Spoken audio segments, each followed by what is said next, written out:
السلام علیکم۔ ایک بات یہ عرض کرنی تھی کہ بہت سے لوگ رمضان المبارک کا مہینہ ہونے کے باوجود بھی نماز روزہ وغیرہ نہیں کرتے ہیں۔ اب ان کی کچھ بھی مشغولی ہو، جیسے کوئی بھی دکان ہے، ان کی شاپ ہے یا وہ دیکھنا، اب ان کا کہنے کا مطلب یہ ہوتا ہے کہ جب اللہ چاہے گا، جب اللہ ہمیں توفیق دے گا، ہدایت دے گا تو ہم جائیں گے، تب نماز پڑھیں گے۔ تو یہاں پہ ایک بات کلیئر کرنے کی یہ ضرورت ہے کہ توفیق کا مطلب یہ ہے کہ آپ کو پہلے سے توفیق ملی ہوئی ہے، آپ کو پتہ ہی نہیں ہے۔ توفیق ملی ہوئی سے مراد یہ ہے کہ جیسے کیا آپ کے پاس ہاتھ پیر نہیں ہیں؟ پیر ہیں یعنی کہ آپ مسجد تک جا سکتے ہیں، تو یہ اللہ کی توفیق ملی ہوئی ہے۔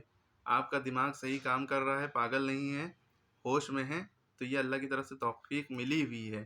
اب پاگل ہو جائیں یا مجنون ہو جائیں، بالکل دماغ نہ کام کرے، تو یہ توفیق نہ ملا ہونا کہہ سکتے ہیں۔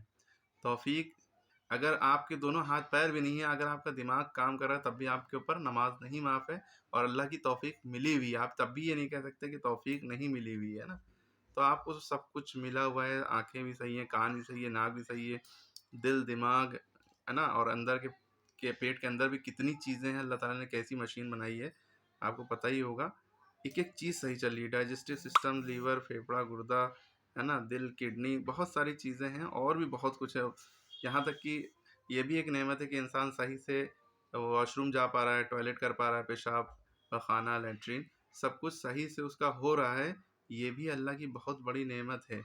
تو توفیق تو ملی ہوئی ہے، تو یہ کوئی نہیں کہہ سکتا کہ ہمیں توفیق نہیں ملی ہوئی ہے اس لیے ہم نہیں کر رہے ہیں۔ توفیق ملی ہوئی ہے، یہی سب توفیق ہے، بس آپ کو کیا کرنا ہے، ان سب کا شکر ادا کرنا ہے جا کر۔ دوسری چیز ایک یہ بھی ہے کہ جو لڑائی جھگڑے کے اوپر بات کرنی ہے، لوگ لڑائی جھگڑا کرتے ہیں، کوشش کریں، بہت صبر کریں ایک دوسرے کی باتوں کو، اور لڑائی جھگڑا کیا کرتا ہے، جو آپ کی نیکی